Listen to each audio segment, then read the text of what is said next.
I'm ready for you this time.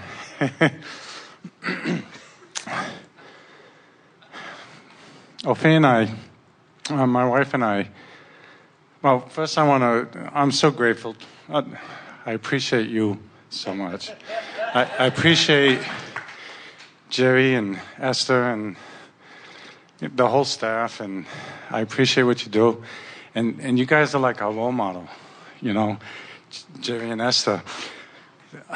You know, a lot of times I look at them, you know, the way they walk, the way they talk, the things they say, and I'm right there with them, you know. So a lot of times I say, wow, they're just like us, you know, Ophi and I. And probably the only difference is, you know, they allow more. But, so my question for you is, like, I'm loving life so much, and it keeps getting better and better, and you know, the things that you taught us just really resonate. And I love when Esther says, I want to be around for a long, long, long, long, long time. And my question for you is,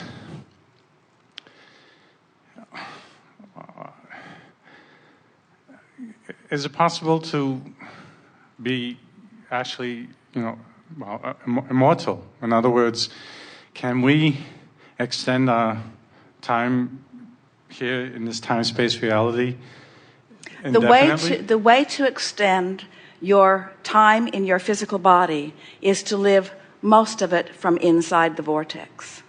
And because it is only resistance that causes diminishment of that which you are. In other words, if you most people spend a very small percentage of their life inside the vortex. Feels good when they get there, but they don't sustain it because they don't get there deliberately, so they don't know what they're doing that is getting them out. As you spend more time inside the vortex and therefore decrease the resistance to your vibrational balance, you allow the cells of your body to regenerate eternally. That's what I thought. In other words,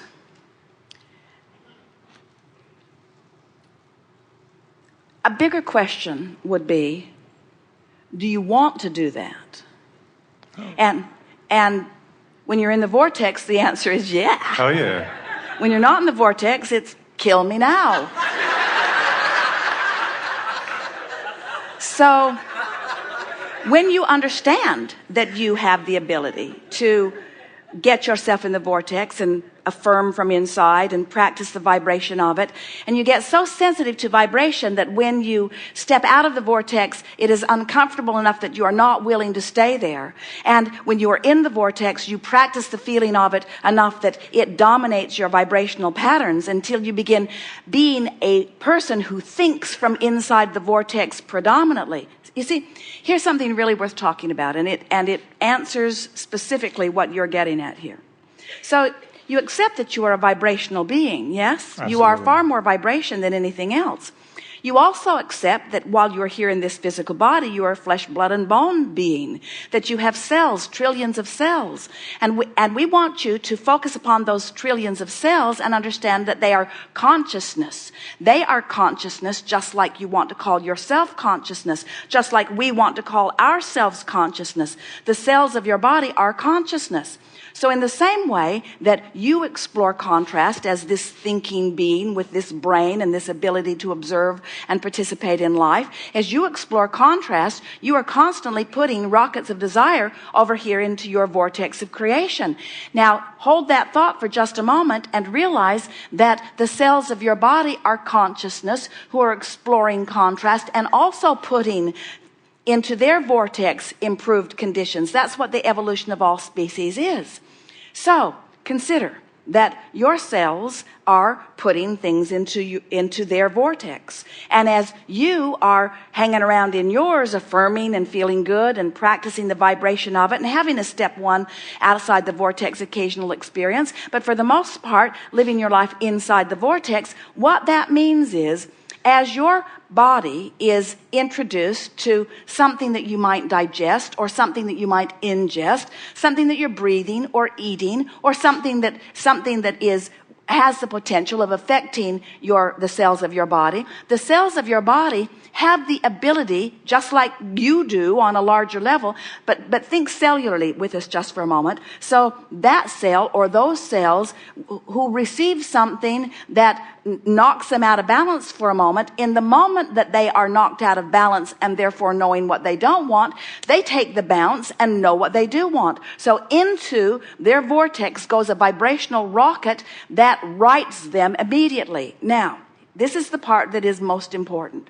So the cells are doing that and holding themselves in perfect balance. And if you are, emotionally speaking, in terms of what you're thinking, if you are in the vortex, if you're thriving and loving and appreciating and basking in the deliciousness of life experience, you are offering no resistance whatsoever, no hindrance whatsoever to that cell who had exposure to something and compensated for it immediately. Now, this is the way all of your bodies are working all day, every day. In other words, every conceivable thing that could possibly go wrong with anybody, or that has ever gone wrong with anybody, is potential for you. But your cells, who know what to do, keep bringing themselves back to balance.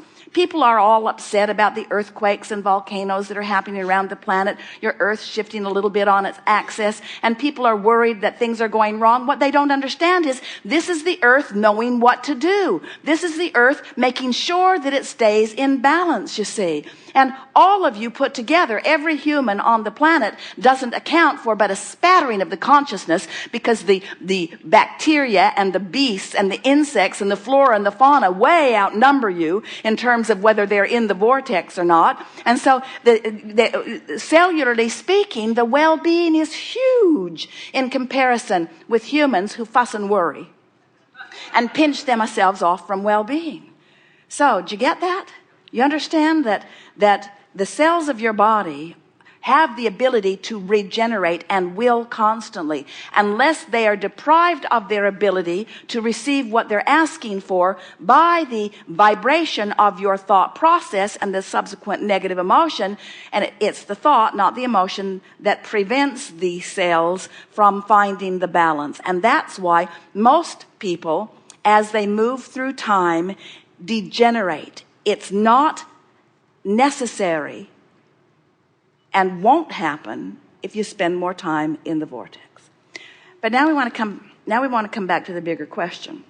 Do you really want to stay in this body?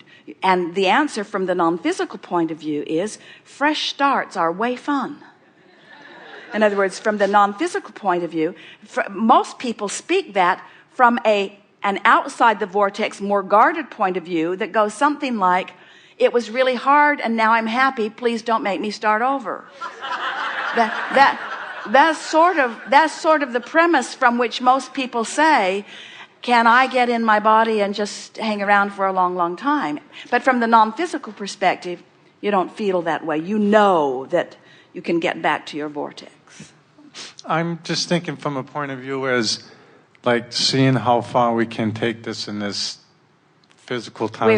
We agree. And if we were standing in your physical shoes, we would ride it and ride it and ride it and ride it and ride it and ride it and ride it and ride it and ride it and ride it. Because you get this basis of well-being. Each bounce you take from a better basis is a bigger bounce. In other words, but this is something really worth understanding. How can we break this to you gently? Well, you're going to like it if you can really understand this. You see, what you feel emotionally in any moment of time is only about the relationship between the two vibrational aspects of your being right here and now. In other words, let's take Jerry and Esther, for example. They are living such a wonderful life. And as they stand in their wonderful life, the bounces that they take are taking them into even more wonderful places. But they cannot compare in any way the wonderful bounce that they just took to where they were 5 years ago, 10 years ago, 20 years ago, 30 years ago, because that is all irrelevant. Their memory can sort of kind of dredge it up, but not accurately, because all they've got to measure against is what they're doing with their thinking mind physically and what they're doing with their non-physical thinking mind. In other words, that's where all of your emotion comes from.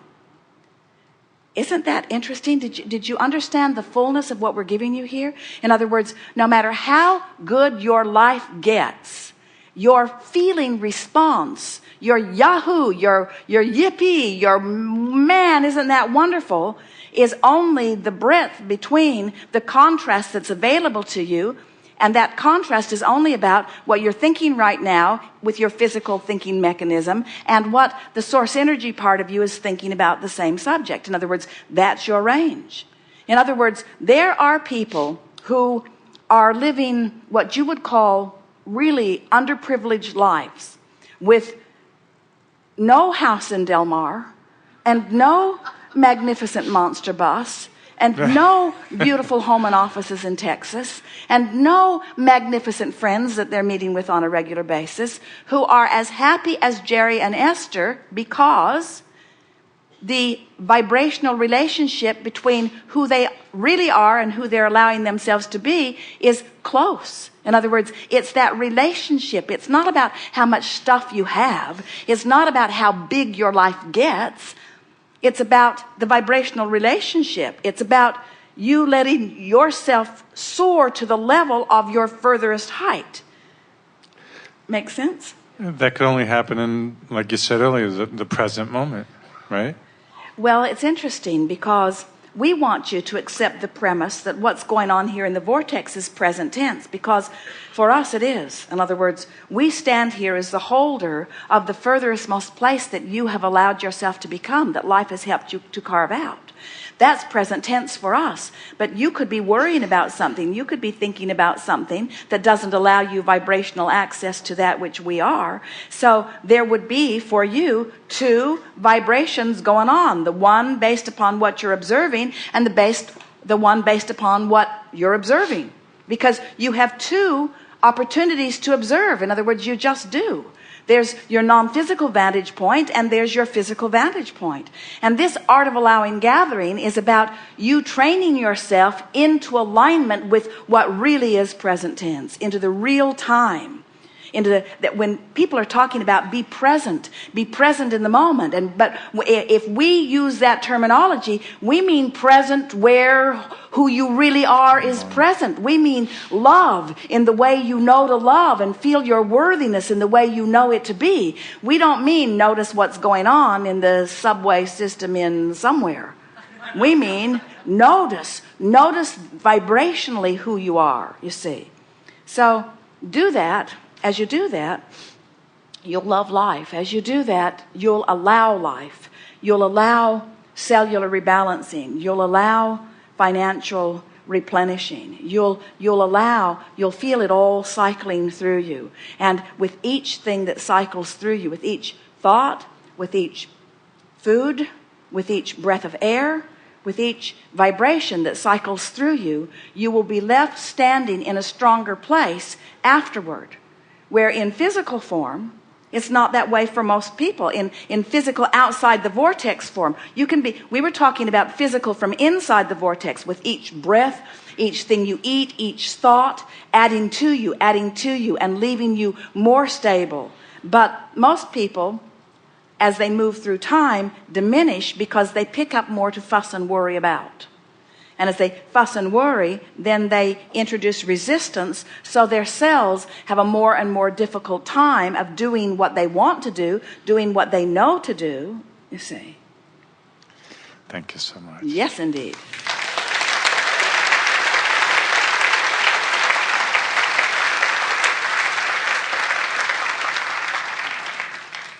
Best ever.